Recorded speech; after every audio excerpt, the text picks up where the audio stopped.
Doutor, nós temos muitos seguidores de característica ectomorfos e que lutam diariamente para poder aumentar o peso em balança.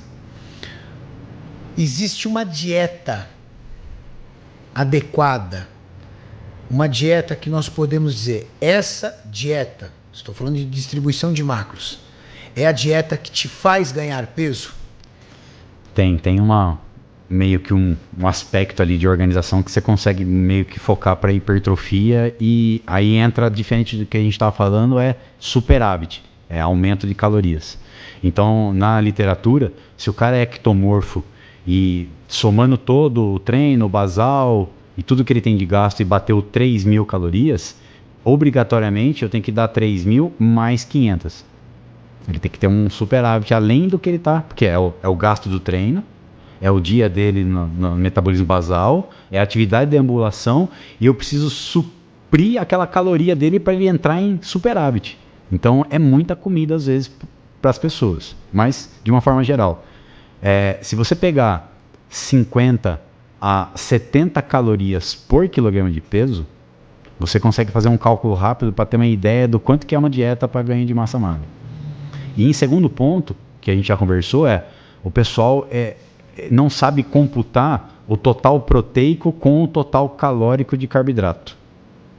O pulo do gato está nesse esquema. Quanto de proteína para quanto de carboidrato. De uma forma prática, né? Já se sabe que se você comeu 1 caloria de proteína, você tem que comer 4 calorias de carboidrato para cada 1 caloria de proteína. Isso para uma dieta para ganho de massa muscular. Para ganho de massa muscular. Então a relação é 1 para 4. 1 para 4. Para cada 1 caloria de proteína, 4 de carbo. E muitas pessoas fazem às vezes o contrário. Ou equilibram. Entendeu? Quanto você está comendo? Eu estou comendo pra caramba, cara. Eu estou comendo 200 gramas de arroz, 200 gramas de frango. Eu estou comendo 300 gramas de arroz, 200 gramas de frango. Cara, eu estou comendo pra caramba porque eu preciso crescer. Eu estou comendo 400 gramas de arroz, 250 de frango. Sim. Na verdade, ele teria que estar comendo em calorias. Você teria que estar... Na verdade, ele teria que estar comendo em calorias numa relação 1 para 4. Então, ele teria que estar comendo... Cara, quanto você está comendo? Eu estou comendo 400 gramas de arroz e 100 gramas de frango. É mais ou menos isso. Isso aqui eu nunca vi. Eu vejo eles comendo 400 com 200, 250. Qual é o problema de quem quer ganhar volume muscular de abusar da proteína, doutor? Bom, já a proteína ela é um macronutriente importante para o corpo, e o primeiro ponto de atrapalhar o ganho de massa é que você gasta caloria para digerir a proteína que você está comendo. Então chama efeito térmico. 30% do valor calórico que você comeu de proteína é usado pelo teu corpo para metabolizar ela. Então você gasta caloria para absorver o bife. Então o cara já é ectomorfo, já tem um hipermetabolismo, e ele ainda come menos carboidrato do que proteína, ele não vai ganhar peso. Então, o segundo ponto se ele aumenta muito a oferta proteica, ele tem muita saciedade. Ele não consegue comer a cada 2 horas, a cada 2 horas e meia. Então, assim, se você pegar 100 gramas de frango com 30 de proteína, você teria que comer ali 100 a 120 gramas de carboidrato na refeição. Cara, 100 gramas de arroz. Dá 300 de arroz, dá quase 90. Vamos colocar 400 de arroz para dar 100 gramas de carboidrato. E mais o copo de suco de uva, mais a banana, para tentar subir mais ainda o carbo de forma prática. E a proteína, 1/4 disso. 1/4 disso. Utilizar gorduras para dar um bom superávit calórico é uma boa estratégia, ou a base tem que ser o carboidrato? Não, tem um cálculo que chama caloria não nitrogenada, que é a caloria que não vem da proteína. Então você tem o carboidrato e a gordura. Só que pensando em performance, a gordura ela não vai te ajudar na performance. Ela não vai se transformar em glicogênio para você treinar mais pesado. Ela vai te dar mais caloria. Então, por exemplo, numa refeição em separado do treinamento pré ou pós, você pode colocar mais uma oferta calórica de gordura para aumentar a oferta calórica total. Mas ela não tem tanto benefício igual o carboidrato pela formação de glicogênio. Existem pessoas que têm genética bem dificultosa. Meu amigo Felipe Linares, né, Maurício? Coitado. Meu amigo Felipe Linares Sofre, cara. Um ótimo minuto. ele é um guerreiro. Por quê? Porque ele é um ótimo jogador de futebol. Ele já jogou, inclusive, federado e quase foi profissional. Só que ele ama o esporte e ele é um atleta de fisiculturismo. E eu costumo dizer que ele é um grande atleta de mente porque, apesar de, com 3.500 calorias, ele atingir o superávit calórico dele,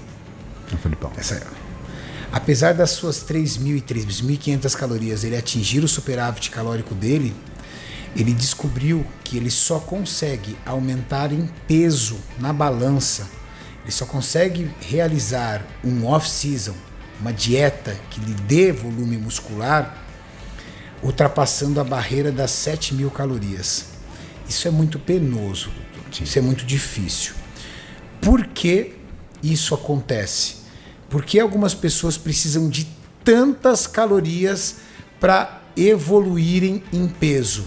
Isso é uma resposta metabólica do corpo, isso é uma genética que já vem inerente às suas outras gerações. Sim. Existe uma explicação para isso ou não existe? É uma individualidade biológica sem explicação. Não existe. Na verdade, o hipermetabólico, né, a pessoa hipermetabólica, já se vê que o NEAT, no metabolismo basal, atividade física e o gasto que você tem em repouso, tem uma fração que é Non-Exercise Activity Thermogenesis. O que significa? É as atividades do seu dia a dia. Subir escada, passear com o cachorro.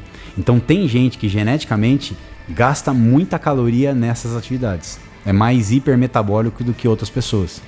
Então, o indivíduo ectomorfo, ele tem, além dessa dificuldade da taxa metabólica basal, uma subida de escada, ele tem um gasto calórico maior do que um cara mais sedentário. E aí ele tem que sempre compensar esse total. Você já percebeu, doutor, que a maioria dessas pessoas são hiperativas? Para piorar? Para piorar. O Felipe é muito engraçado, o Maurício pode até confirmar aqui comigo. Se ele estiver sentado aqui à mesa, a perna dele não para, ele fica batendo a perna o tempo todo, batendo. Se ele estiver aqui conosco conversando, ele não senta. Eu nunca vi ele sentado, ele está sempre de pé. E ele fica andando de uma ponta a outra na mesa, assim, ó, ele fica andando, parecendo um ratinho preso, assim, ó. É verdade. Ou seja, tô falando besteira, né, Maurício? Ou seja, para piorar, a maioria dos ectomorfos que possuem essa genética, essa capacidade hipermetabólica de subir uma escada e gastar o dobro de calorias de uma pessoa comum, ela ainda, para piorar, são hiperativas. Então, o que seria interessante? Ele prestar atenção nisso, né? Tá parando? Calma, relaxa. Às vezes eu tô do lado do Felipe, aí ele tá conversando comigo e a perna dele sambando, assim. Aí eu vou dar um chute na perna dele. Aí ele já sabe, ele para. Entendeu? Ou então a gente tá conversando e ele fica andando e fala assim, dá pra você sentar? Sim. Porque inconscientemente ela está gastando calorias. Não, parece que tem também uma vertente, o sistema chamado a secreção de adrenalina, né? O sistema adrenérgico dessas pessoas responde mais. Então o cara tá sempre ali, tipo, a adrenalina bate no tecido adiposo, libera a gordura, ele tá sempre no turnover, ele está ativado. Então esse tipo de indivíduo ele tem que comer mais e aí, por exemplo, atividades corriqueiras ele tem que dar uma descansada, cardio tem que tirar bastante. Então, cada um a gente vai sentindo, né, no cálculo o que está dando certo, o que está dando errado e vai ajustando, né, detalhadamente. Numa proporção básica, claro, só para exemplificar. Se você pega um ectomorfo com essa genética difícil, que o cara senta na tua mesa e diz, doutor, eu não consigo ganhar 1 quilo na balança e eu quero aumentar em 10 quilos. Estou realizando treinamentos de hipertrofia, comecei a utilizar suplementos como creatina. Por favor, doutor, me faça ganhar peso. Uma espinha dorsal de distribuição de macronutrientes para você começar a ter uma ideia. Tradicionalmente 60, 20, 20. 60 carboidrato, 20 proteína, 20 gordura por cento. Tem alguns que colocam 70 carboidrato, 15 e 15.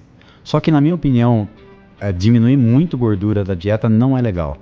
Por questões hormonais e produção de hormônios, né? E dificulta ainda mais pro cara comer, né? Exatamente. Então, como a caloria da gordura é quase o dobro, né? É mais do que o dobro do carboidrato. Então, ali uma colher de sopa de azeite, ele consegue 90 calorias, 100 calorias. É fácil. Mas... Pasta de amendoim desce fácil. Nossa, o pessoal no consultório é a briga de... Quando eu prescrevo 20 gramas de pasta, que equivale a mais ou menos 10 de gordura, quando o cara pesa 20 gramas, ele me xinga. Porque ele tava comendo 50. E não sabia. Não, tá normal, é gordura boa, então Eu pode como comer. uma colher de pasta de amendoim. A colher do cara é a colher de pedreiro, Uma caramba. torre, né, meu? Faz aquele esquema assim. E é muito pesado pasta de amendoim. É gordura concentrada. Você concentrou a gordura de uma forma que é gostosa, eu concordo, também gosto, mas assim, tem que saber brincar com ela, né? Tem que saber brincar. Gordura tem que saber brincar, né, doutor? Tem, cara, tem. Ela é uma boa pra gente, ela ajuda a gente a produzir hormônio, ela renova a articulação, líquido sinovial, ela faz o nosso cérebro funcionar melhor pela bainha de mielina, mas o problema é a qualidade e a quantidade, né? E o mal do mundo, na verdade, quando você pega os trabalhos científicos, é que a somatória de carbo simples e gordura saturada é o que mais tem em ultraprocessado.